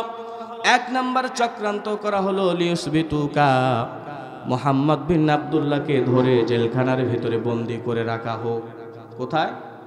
47তম বছর যখন রাসূলকে জেলখানার ভিতরে বন্দি করা হলো, শিয়াবে আবু তালিবের ভিতরে 47 থেকে 50তম বছর পর্যন্ত 3 বছর শিয়াবে আবু তালিবের ভিতরে আমার রাসূল জেল খেটেছে। রাসূলের জেল দেখেন আর আমাদের দেখেন। আমরা যখন জেলখানায় যাই তখন আমাদেরকে রুটি খেতে দেয়। শুনলাম সালমান এফ রহমানকে, দরবেশ বাবাকে নাকি আপনার চিকেন খেতে দিচ্ছে। চিকেন বুঝেন তো? মুরগি। ও নাকি মুরগি ছাড়া আবার খেতে পারে না। মুরগি, বিরিয়ানি, পোলাও এগুলো খেতে দিচ্ছে। বিগত 15টি বছর ইসলামী আন্দোলনের নেতা কর্মীদেরকে যারা জুলুম অত্যাচার করেছে, আপনারা শুনে দেখেন, হয় রুটি না হয় ভাত, কিন্তু তরকারি একটু খারাপ, এরকম খাবার দিয়েছেন। আর প্রিয় বন্ধুগণ, আমার রাসূলকে যখন শিয়াবে আবু তালেবের ভিতরে জেলখানায় বন্দি করা হলো, আমার রাসূল ভাত পায় নাই, রুটি পায় নাই, গাছের লতা পাতা খেয়ে আমার রাসূল জীবন ধারণ করেছে। তফাৎ আছে না নাই? আমার প্রিয় বন্ধুগণ, আমার প্রিয় ভাইরা, খুব লক্ষ্য করে শুনুন। 3টি বছর আমার রাসূল শিয়াবে আবু তালেবের ভিতরে জেল খাটলেন। এরপরে রাসূলের বয়স যখন 50 বছর হয়ে গেল, ওই সময় রাসূলের চাচা আবু তালেব অসুস্থ হয়ে পড়লেন। আমার রাসূলকে প্যারোলে মুক্তি দেওয়া হলো। তিনি তার চাচার কাছে আসলেন। আসার পরে বলতেছেন, ও চাচা, 50টি বছর আপনি আমাকে ভালোবেসেছেন, এত ভালোবেসেছেন, আপনার সন্তানকেও এত ভালোবাসেন নাই। ও আমার চাচা, জীবনের অন্তিম মুহূর্তে আপনি চলে এসেছেন, আর আপনি দেরি করবেন না, যে কোনো মুহূর্তে আপনি আল্লাহর ডাকে সাড়া দিয়ে চলে যেতে পারেন। আপনি শুধু একটি বার কালিমাটা পড়ে নেন, হাসরের ময়দানে সুপারিশ করে আপনাকে জান্নাতে নিয়ে যাব। পাশে বসে আছে হলো আবু জেহেল। কে বসে আছে? শয়তানের লিডার বসে আছে। বলতেছে, লাস্ট সময়ে একেবারে মৃত্যুর অগ্রিম মুহূর্তে, মৃত্যুর আগ মুহূর্তে বাপ দাদার ধর্ম তুমি ছেড়ে দিবে, এটা কি হয়? এই কথা শুনে আবু তালেব চুপ করে রইলেন, আর হচ্ছেন না। এবার নবীজি বলছেন, ও আমার চাচা, লা ইলাহা ইল্লাল্লাহ মুহাম্মাদুর রাসূলুল্লাহ, এই কালিমাটার অর্ধেক অংশ আপনাকে বলতে হবে না। মুহাম্মাদুর রাসূলুল্লাহ, আমি যে আল্লাহ পাকের রাসূল, এইটা আপনাকে বলতে হবে না। আপনি শুধুমাত্র লা ইলাহা ইল্লাল্লাহ এতটুকু অংশ বলবেন, হাসরের ময়দানে আপনাকে সুপারিশ করে জান্নাতে নিয়ে যাব। এতটুকু অংশ শুধু বলেন। আবু তালেব সেটাও বললেন না। আমার প্রিয় বন্ধুগণ, ইতিমধ্যেই আবু তালেব দুনিয়ার বুক থেকে বিদায় নিয়ে গেলেন। রাসূল বারবার কাঁদতেছে, আল্লাহর কাছে দুহাত তুলে আল্লাহর কাছে দোয়া করতেছে। এমন সময় জিবরাইল আলাইহিস সালাম আসলেন, এসে বলছেন, মা কানা লিন-নাবিয়্যি ওয়াল্লাযীনা আমানু আইয়াস্তাগফিরু লিল-মুশরিকিনা ওয়ালাউ কানু উলি কুরবা মিন বা'দি মা তাবায়্যানা লাহুম আন্নাহুম আসহাবুল জাহিম।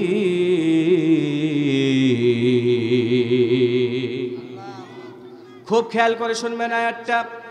আল্লাহ পাক বলতেছেন, মা কানা লিন-নাবিয়্যি, নবীদের উচিত নয়, ওয়াল্লাযীনা আমানু, এবং ঈমানদারদেরও উচিত নয়। খেয়াল করবেন, নবীদের তো নাই, ঈমানদার যারা আছে এদেরও উচিত নয়। আইয়াস্তাগফিরু লিল মুশরিকিন, মুশরিকদের জন্য আমি আল্লাহর কাছে ক্ষমা চেয়ে কোনো লাভ নাই। এর কারণ হলো মুশরিকরা ইতিমধ্যেই জাহান্নামে পৌঁছে গিয়েছে। অতঃপর আল্লাহ রাব্বুল আলামিন বলতেছে, মুশরিকরা যদি নিকটাত্মীয় হয়, ওলি কুরবা নিকটাত্মীয় হয়, তারপরেও আমি আল্লাহর কাছে তাদের জন্য ক্ষমা প্রার্থনা করে লাভ হবে না। খেয়াল করেন, 50টি বছর তার চাচা তাকে কি করেছে? মৃত্যুর আগে বাবা গেছে, তারপরে 6 বছর বয়সে মা গেল, 8 বছর বয়সে আব্দুল মুত্তালিব তার দাদা গেল, ঠিক না? এই 8 বছর বয়স থেকে শুরু করেন 50 বছর। আমি এই কারণে বললাম, জন্মের পর থেকেই আবু তালেব তাকে খুব ভালোবেসেছে। এই 8 বছর শুরু থেকে একেবারে 50তম বছর পর্যন্ত আবু তালেব বুকের সাথে জড়িয়ে ধরেছেন, আমার রাসূলের উপরে একটা আঘাত পর্যন্ত পড়তে দেয় নাই। আমার প্রিয় বন্ধুগণ, সেই চাচা মৃত্যুবরণ করতেছে, অথচ আল্লাহ রাসূল সাল্লাল্লাহু আলাইহি সাল্লাম দোয়া করতেছে, তার হাত ফিরিয়ে দেওয়া হলো যে ওর জন্য দোয়া করে কোনো লাভ হবে না। ইন্নাকা লা তাহদি মান আহবাবতা, হে রাসূল, আপনি যাকে ভালোবাসেন তাকে হেদায়েত দেওয়ার ক্ষমতা আপনার হাতে নাই, ঠিক কি না? আমাদের হাতে আছে নাকি এরকম? আর আমরা হুজুরেরা কি করি? এই সমাজের টাটকা মুশরিক, টাটকা মুনাফিক, সে মৃত্যুবরণ করে আর আমাদের কাছে এসে বলে আমরা দোয়া করে একবারে জান্নাতের উচ্চ মাকামে পৌঁছে দিয়ে আসি, ঠিক কি না? অথচ আল্লাহ পাক বললেন, লা তুসাল্লি আলা আহাদিম মিনহুম মাতা আবাদা ওয়ালা তাকুম আলা কবরি। আব্দুল্লাহ ইবনে উবাই যখন মৃত্যুবরণ করে, আল্লাহ পাক এই আয়াতটি নাযিল করেছেন যে, হে রাসূল, আপনি তার জানাজার নামাজে অংশগ্রহণ করতে পারবেন না। শুধু তাই নয়, লা তাকুম আলা কবরি, তার কবরের পাশেও আপনি দাঁড়াতে পারবেন না। আর আমরা কি করি? মুনাজাত করে, টাটকা মুনাফিক, নামাজ পড়ে না, 1 ওয়াক্ত, বিড়ি খায় 5 ওয়াক্ত, এরকম মানুষ আছে না নাই? না আপনাদের এদিকে মনে হয় নাই? যে ব্যক্তি নামাজ পড়ে না, রাসূল বলেছেন মান তারাকা সালাত মুতাআম্মিদান ফাকাদ কাফারা, যে ব্যক্তি ইচ্ছা করে এক ওয়াক্ত নামাজ ছেড়ে দিল সেই ব্যক্তি কাফের হয়ে গেল, বলি নাউজুবিল্লাহ। এরকম মানুষ তো মনে হয় না। কত ওয়াক্ত নামাজ যে জীবনে ছেড়েছে এর কোনো হিসাব নাই। ফজরের নামাজের সময় শুধুমাত্র বুড়েগুলো পাওয়া যায়, সূরাগুলো একটাও মসজিদে খুঁজে পাওয়া যায় না, যায় নাকি? আর মা বোনেরা তো মনে করেন উঠেই না ঘুম থেকে, রাত 12টা 1টা পর্যন্ত স্টার জলসা দেখে। অনেক সময় সারা রাত ঝগড়া করে, ক্লান্ত হয়ে যায় স্বামীর সাথে ঝগড়া করে, সকালবেলা আর তারা ঘুম থেকে উঠে না। আছে আছে এরকম মা বোনেরা আছে। মা বোনের অংশ কিন্তু অনেক বেশি। দুইটা কথা আমি বলবো কি ভাই? বলবো। নবীজি বলেছেন আইয়ু ইমরাতিন মাতাত ওয়া যাওজুহা আনহা রাদিন দাখালাতিল জান্নাহ। ও পর্দার আড়ালের মায়েরা, মনোযোগ সহকারে এই হাদিসটা শুনবেন। আমার রাসূল সাল্লাল্লাহু আলাইহি ওয়াসাল্লাম বলেছেন, কোন মহিলা যদি ইন্তেকাল করে, মৃত্যুবরণ করে, ওই মহিলার স্বামী যদি মহিলার উপরে খুশি থাকে, আমি রাসূল বললাম ওই মহিলা আল্লাহর জান্নাতে চলে যাবে। আমার মায়েরা, একটু মিলান্ত দেখি আপনার স্বামী আপনার উপরে খুশি কিনা। আমার ভাইদেরকে যদি বলি, ও আমার ভাইরা যারা বিবাহ করেছো, কয়জন স্ত্রীর উপরে খুশি আছো? হাত উঠায় একটু দেখাও, পারবেন দেখাইতে? স্ত্রীর উপরে খুশি আছেন শুধুমাত্র একজন ব্যক্তি খুঁজে পাওয়া গেল। 2 জন 3 জন 4 জন ভয় নাই, হাত উঠাতে পারেন। কারণ পর্দার আড়ালে এমনভাবে মা বোনেরা বসে আছে, প্রজেক্টর দেওয়া আছে, শুধুমাত্র আমাকেই দেখা যাবে, আর কাউকে দেখা যাবে না। অসুবিধা নাই, বলতে পারেন নির্দ্বিধায়। আমি যে ওয়াজ করতেছি লাইভ হচ্ছে, আমার বউ কিন্তু আবার বাসা থেকে দেখতেছে। আমি যদি বলি অসুবিধা হবে, আপনারা বললে কোনো অসুবিধা নাই। কয়জন স্বামী আছে তার স্ত্রীর উপরে খুশি আছে বলতে পারবেন? হাই রে বোনেরা, আম্মা জান আয়েশা সিদ্দিকা রাদিয়াল্লাহু তাআলা আনহা বলেছেন যে স্বামীর যে কি মূল্য, স্বামীর যে কিভাবে আনুগত্য করতে হয়, ভক্তি করতে হয়, শ্রদ্ধা করতে হয়, মহিলারা যদি জানতো কোনোদিন স্বামীর সাথে খারাপ আচরণ করতো না। রাসূল স্পষ্ট করে বলেছেন ছেলেদের জন্য কোনো আনকাউন্টেবল ইবাদত, আর মহিলাদের জন্য শুধুমাত্র কাউন্টেবল 4টা ইবাদত। কয়টা? কথা বলেন, কয়টা? নবীজি বলেছেন 1 নাম্বার, মা বোনেরা শুনেন, ইজা সাল্লাত খামসাহা, শুধুমাত্র 5 ওয়াক্ত নামাজ আপনারা বাড়িতে আদায় করবেন। 2 নাম্বার হচ্ছে ওয়াসামাত শাহরাহা, রমজান মাসে রোজা পালন করবেন। 3 নাম্বার হচ্ছে ওয়াহসানাত ফারজাহা, নিজের সতীত্বর হেফাজত করবেন।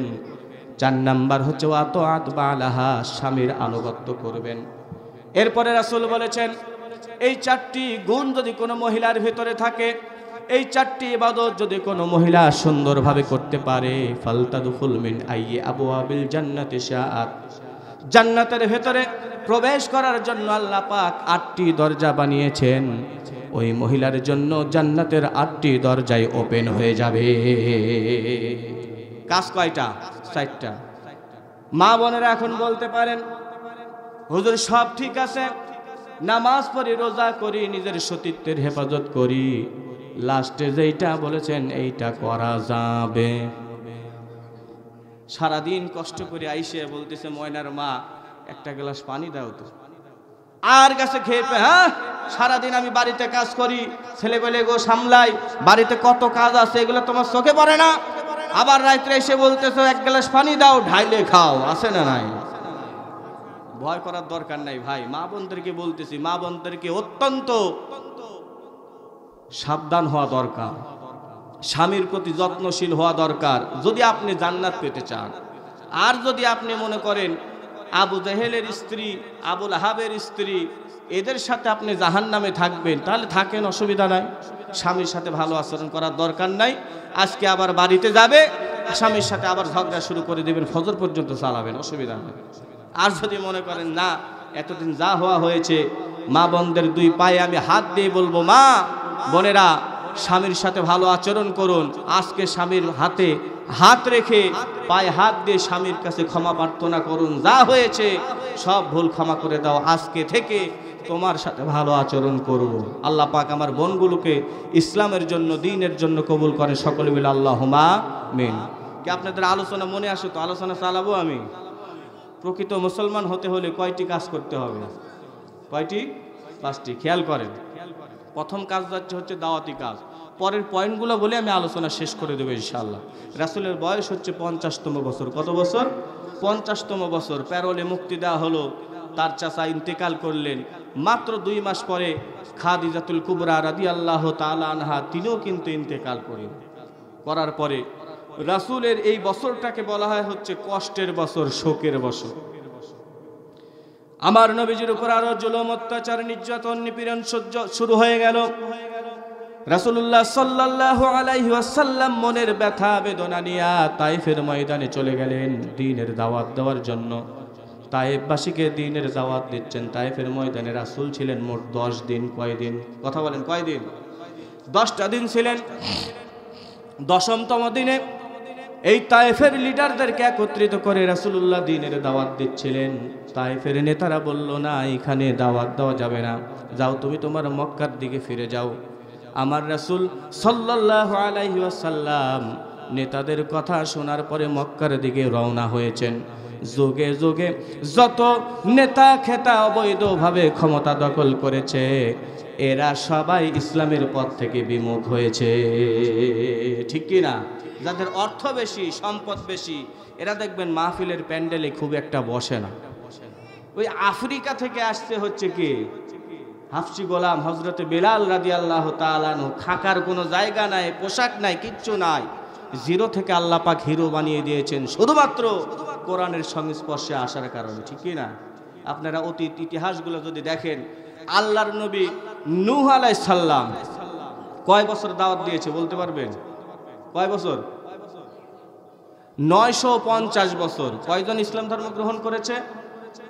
মাত্র 80 জন। কয়জন? এই 80 জনই সব ছিল হচ্ছে গরিব মানুষ। তার আপন সন্তান কেনান দাম্ভিক, অহংকারী ছিলেন, সে পর্যন্ত ইসলাম ধর্ম গ্রহণ করে না। আমার রাসূলের জীবনে যদি আপনারা দেখেন, দেখবেন ক্ষমতার আসনে যারা বসে আছে, এরা মাহফিলের প্যান্ডেলে বসতে চায় না, কোরআনের কথা শুনতে চায় না। আবার পরে বাড়িতে বসে বসে শুনে যে ভালোই তো লাগে, ঠিক কথাই কয়, কিন্তু মানতে গেলে তো আমাদের ক্ষমতার আসন আর থাকবে না। আমার প্রিয় বন্ধুগণ, শোনার দরকার আছে না নাই?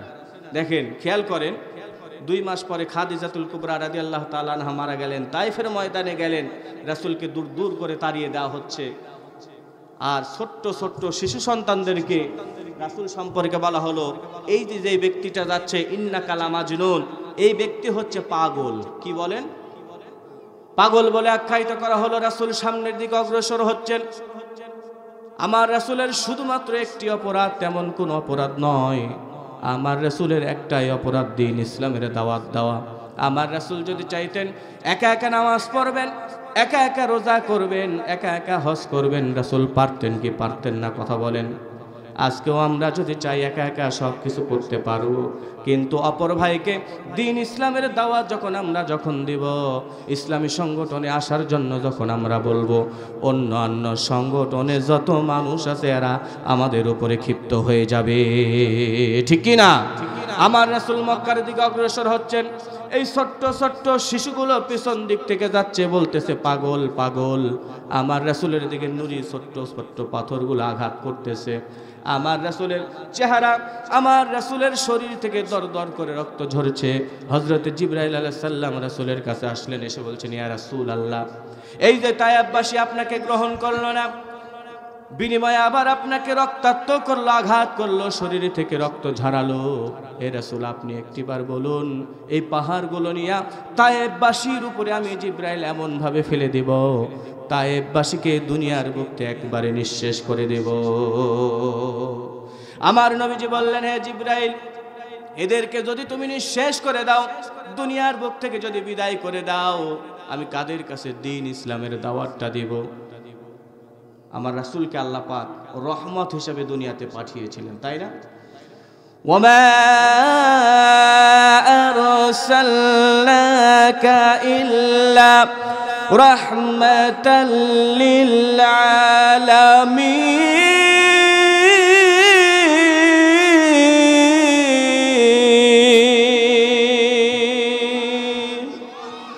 সারা পৃথিবীর জন্য আমার রাসূলকে আল্লাহ পাক রহমত হিসেবে পাঠিয়েছিলেন।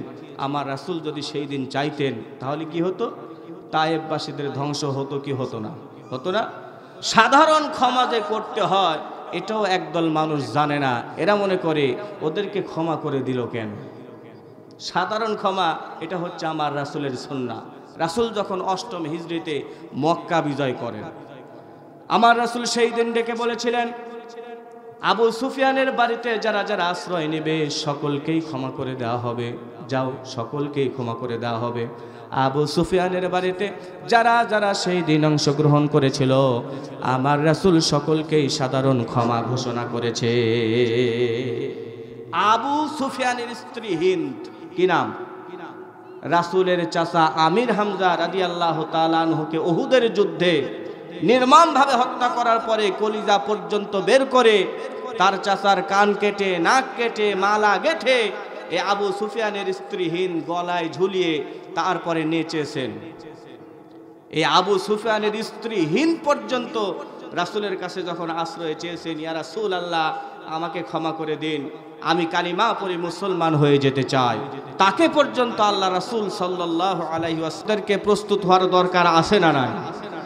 আপনারা সন্তানদেরকে বলবেন, যুবক ভাইদেরকে একবারে পায়ে, ওই যে পেছনে আছে যুবক ভাইরা, মাশাআল্লাহ, এই যুবক ভাইদের পায়ে হাত দিয়ে বলতেছি, ভাই এখানে সেখানে আনাসে কানাসি আকু পাকু করে কাউয়া কাদের গান টান শুনে কোনো লাভ হবে না। সময় মতো আল্লাহর ইবাদত করো, পড়াশোনা করো, বাপ মা যেভাবে বলে সেইভাবে চলো, তোমার ভবিষ্যৎ উজ্জ্বল হয়ে যাবে, দুনিয়াতেও সুখে হবে, আখেরাতেও সুখে হবে। যুবকদেরকে আমি বলতেছি, তোমরা যদি ভালো হতে চাও, ইসলামী একটা সংগঠন বাংলার জমিনে রয়েছে, ইসলামী ছাত্র শিবিরে তোমরা ভর্তি হয়ে যাও। নিজের আদর্শ যদি ঠিক রাখতে চাও, ইসলামী ছাত্র শিবিরে তোমরা ভর্তি হয়ে যাও, এদেশ স্বর্ণের দেশে পরিণত হয়ে যাবে। সাংবাদিক ইলিয়াসের নাম শুনেছেন, দেখছেন আপনারা? সাংবাদিক ইলিয়াস শুনেছেন আপনারা? কিছুদিন আগে তিনি একটা ভিডিও প্রকাশ করেছেন যে আপনারা ভালো মেয়ে পাচ্ছেন না, আপনারা যদি ভালো মেয়ে পেতে চান, ভালো একজন মেয়েকে যদি বিবাহ করতে চান, ইসলামী ছাত্রী সংস্থায় যারা আছে এদেরকে বিবাহ করুন। এর মানে তিনি বুঝাচ্ছেন যে 100% পিওর চরিত্রবান মহিলা মেয়েরা হচ্ছে ইসলামী ছাত্রী সংস্থায় আছে। সুতরাং আপনাকেও বলছি, আপনি যদি ভালো কোনো ছেলে খুঁজে না পান, ইসলামী ছাত্র শিবিরে খোঁজ করুন, সৎ চরিত্রবান ছেলে সেইখানে রয়েছে। কথা বলেন ঠিক কিনা? যুবকদেরকে বলছি, আউল ফাউল আকু পাকু বাদ দিয়ে ইসলামী আন্দোলনের সাথে শরীক হয়ে যাও। আল্লাহ পাক আমাদের সকলকে যেন কবুল করে, সকলে বলে আমিন। তাহলে আল্লাহ পাক দুইটা কি দিয়েছিলেন? উপহার দিয়েছিলেন। একটা হচ্ছে নামাজ, আর 2 নাম্বার ঘোষণা দিয়েছেন, হে রাসূল আপনি আপনার উম্মতদেরকে বলবেন, আপনার উম্মতরা যদি শিরক বাদ দিয়ে অন্য যে কোনো অপরাধ করে, আমি আল্লাহ পাক কিন্তু ক্ষমা করব, শিরকের গুনাহ ক্ষমা করব না। আপনার উম্মতদেরকে বলুন, শিরকের গুনাহ বাদ দিয়ে যদি এই পৃথিবীতে আসে, শিরকের গুনাহ বাদ দিয়ে যদি আমি আল্লাহর কাছে ফিরে আসে, আমি আপনার উম্মতদেরকে সমস্ত গুনাহগুলি মাফ করে দিয়া জান্নাতের মেহমান হিসেবে কবুল করে নেব। সুবহানাল্লাহ বলবেন না আপনারা? শিরক কিন্তু করা যাবে না। আপনাদের এদিকে নাই, আপনার ওই দক্ষিণ অঞ্চলে, বিশেষ করে ব্রাহ্মণবাড়িয়া, কুমিল্লা, চাঁদপুর, তারপরে ফরিদপুরে যেতে লাগলে কুষ্টিয়া, লালন শাহ মাজার, এই জায়গাগুলোতে কি পরিমাণ শিরক হয় আপনাদেরকে বলে ভাষায় প্রকাশ করা যাবে না। পানির নিচে জ্বললে বাতি, যে বাতি আর নিভে না, খাজা বাবার মুরিদ হইলে নামাজ রোজা লাগে না। এরকম গান আছে না নাই? আছে না? কিরামান কাতিবিন রোজ হাসরের দিন, কিরামান কাতিবিন রোজ হাসরের দিন, আল্লাহর কাছে যদি করে অভিযোগ, আমি বলবো আমি ছিলাম অমুক বাবার লোক। আছে না নাই? আমার পীর আছে, আর কোনো অসুবিধা নাই, যার পীর নাই তার পীর হলো শয়তান।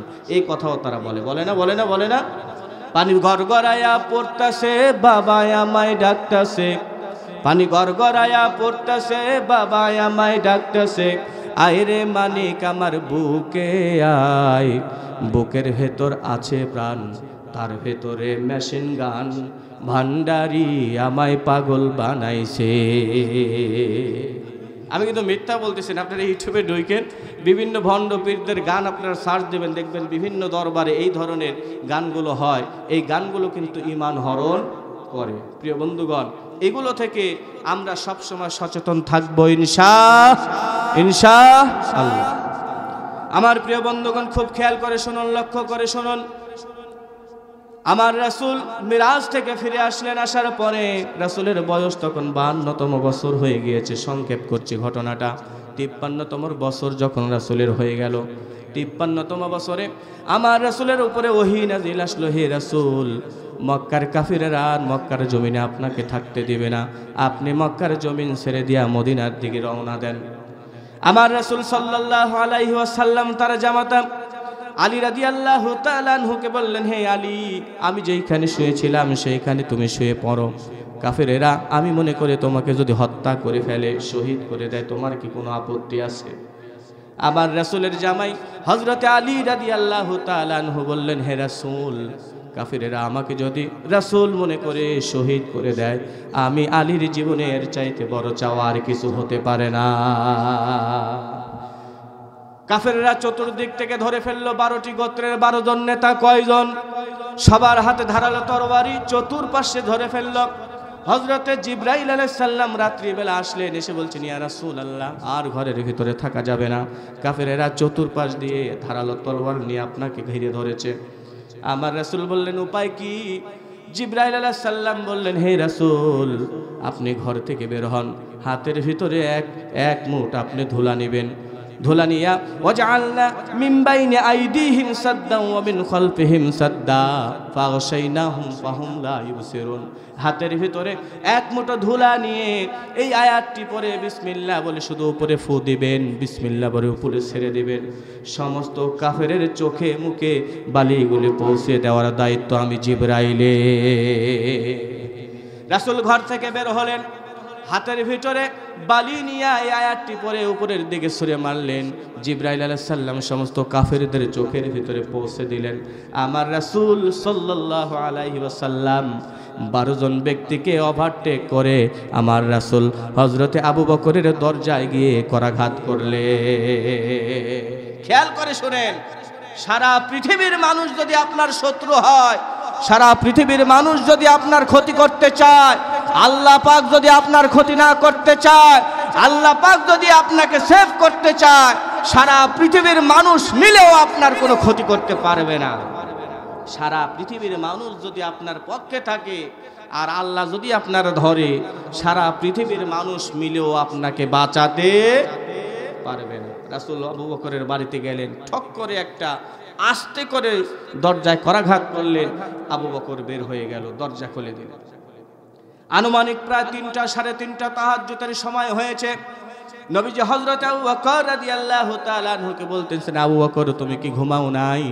আবু বকর বলতেছে, ইয়া রাসূলুল্লাহ, আজ থেকে প্রায় 2টি বছর পূর্বে আপনি একদিন আমাকে বলেছিলেন, হে রাসূল, হে আবু বকর, যে কোনো মুহূর্তে মক্কার জমিন ছেড়ে দিয়ে মদিনায় আমাদেরকে হিজরত করে চলে যাওয়া লাগতে পারে।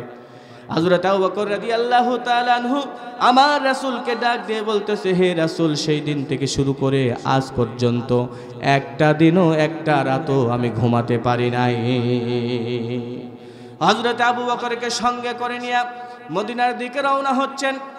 এমন সময় আমার রাসূল সাল্লাল্লাহু আলাইহি ওয়াসাল্লাম বাইতুল্লাহর সামনে গেলেন, যে বাইতুল্লাহর দিকে তাকিয়ে বলতেছে, হে বাইতুল্লাহ, তুমি হলো আমার জীবনের শ্রেষ্ঠতম ঘর।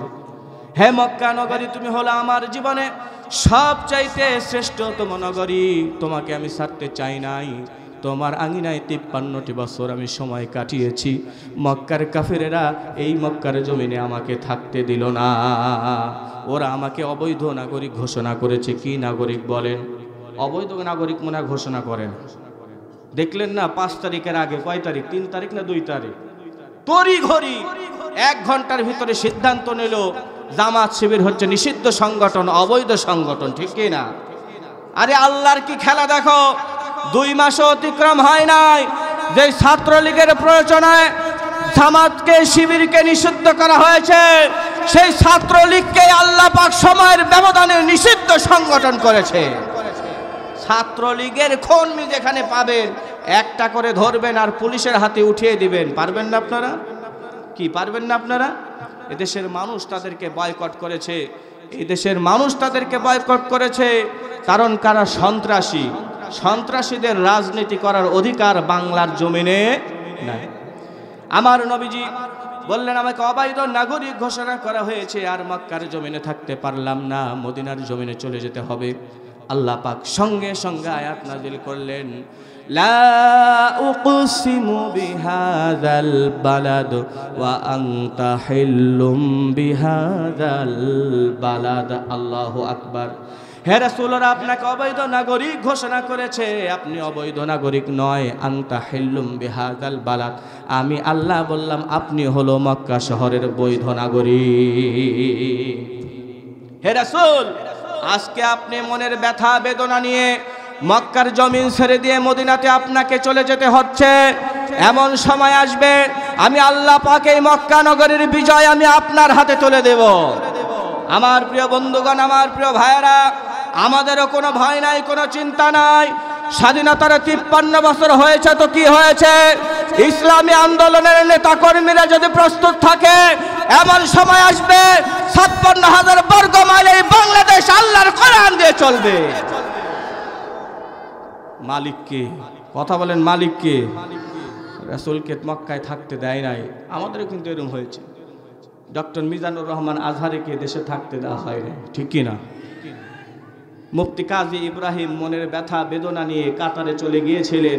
শুধুমাত্র কয়েকদিন পূর্বে, 2 দিন পূর্বে তিনি আবার বীরের বেশে বাংলার জমিনে ফিরে এসেছেন। থাকতে দেয় নাই তাদেরকে। ষড়যন্ত্র করে কোনো লাভ হয়েছে? সব আমরা আজকে এক জায়গায় হয়েছি, বাংলার জমিন আমাদের জন্য নিরাপদ। তোমরা যারা অবৈধভাবে ক্ষমতায় থেকেছো, জুলুম করেছো, নির্যাতন করেছো, তোমাদের জন্য এখন অনিরাপদ। এ দেশে আইসে দেখো কি হয়, ঠিক কি না? আইসে দেখো। আপনারা কি রাগ করতেছেন নাকি? আপনাদের মনে আছে প্রকৃত মুসলমান হওয়ার শর্ত কয়টা? 5টা। আর বেশি সময় নেব না, এই 5টা গুণ বলে আমি আমার আলোচনা শেষের দিকে চলে যাই। 2 ঘন্টা কিন্তু হয়েই গেছে, আপনাদের মনে হয় স্মরণই নাই। 2 ঘন্টা অলমোস্ট হয়ে গেছে। 1 নাম্বার কাজ হচ্ছে দাওয়াত দেওয়া। দাওয়াতি কাজ করবো তো ইনশাল্লাহ, করবো তো ইনশাল্লাহ। 2 নাম্বার কাজ হচ্ছে ইমানের পথে অবিচল থাকা। 41 নম্বর সূরা হামিম সিজদা আয়াত নাম্বার হলো 30। আল্লাহ রাব্বুল আলামিন বলেছেন, ইন্নাল্লাযীনা ক্বালু রাব্বুনাল্লাহু সুম্মা ইসতাকামু তাতানাজ্জালু আলাইহিমুল মালাইকাতু আল্লা তাখাফু ওয়া লা তাহজানু ওয়া আবশিরু বিল জান্নাতিল্লাতী কুনতুম তুআদুন। ঈমান আনার পরে যারা বলবে ক্বালু রাব্বুনাল্লাহ, আমাদের রব হলো আল্লাহ। আমাদের রবকে? যাদের হৃদয়ে আছে আল্লাহর ভয়। একটু বলেন আমার সাথে, যাদের হৃদয়ে আছে আল্লাহর ভয়, তারা কভু পথ ভুলে যায় না। আল্লাহর প্রেম ছাড়া এই দুনিয়ায় কারো কাছে কোনো কিছু চায় না, ঠিক কি না? রাতের আধারে যারা সেজদাতে রয়, 2 চোখের অশ্রুতে নদী যেন বয়। ছলনার হাতছানি যতই আসুক, ছলনার হাতছানি যতই আসুক, পেছনে ফিরেও তাকায় না। যাদের হৃদয়ে আছে আল্লাহর ভয়, তারা কভু পথ ভুলে যায় না, ঠিক না? ঠিক না? আল্লাহ পাক সেটাই বলতেছেন। যারা বলবেন রব্বুনাল্লাহ, আমাদের রব হলো আল্লাহ, এইটা বলার পর সুম্মা ইসতাকামু, এই কথার উপরে অবিচল থাকবে, ইস্তেকামাত থাকবে। তাতানাজ্জালু আলাইহিমুল মালাইকা, এই ব্যক্তিগুলো যখন মৃত্যুর সন্নিকটে হয়ে যাবে, বিছানাগত হয়ে যাবে, আল্লাহ পাক আসমান থেকে বান্দাগুলির জন্য ফেরেশতা পাঠিয়ে দিবে। এই ফেরেশতারা আসার পরে কি করবে আল্লাহ পাক সেটা বলেছে। এই ফেরেশতারা ওই বান্দাগুলির কানের কাছে এসে বলবে, আল্লাহ তাখাফু ওয়ালা তাহজানু, ভয় করো না, কোনো চিন্তা করো না, আবশিরু বিল জান্নাতিল্লাতী কুনতুম তুআদুন, রূহের জগতে আল্লাহ পাক তোমাদেরকে যে জান্নাতের গ্যারান্টি দিয়েছিল, জান্নাতের কমিটমেন্ট করেছিল, ওই জান্নাত তোমাদের জন্য অপেক্ষা করেছে। সুবহানাল্লাহ। ইমানের উপরে অবিচল থাকতে পারবো তো আমরা ইনশাল্লাহ? পারবো তো ইনশাল্লাহ? বলেন, ইমানের পথে অবিচল থেকে আমার মরণ যেন হয়। বলেন, ইমানের পথে অবিচল থেকে আমার মরণ যেন হয়। তোমারি কাছে মিনতি আমার, তোমারি কাছে মিনতি আমার, মহামহিম দয়াময়, ইমানের পথে অবিচল থেকে আমার মরণ যেন হয়। বলেন আমিন। 3 নম্বর কাজ হচ্ছে ঐক্যবদ্ধ থাকতে হবে। কি কাজ?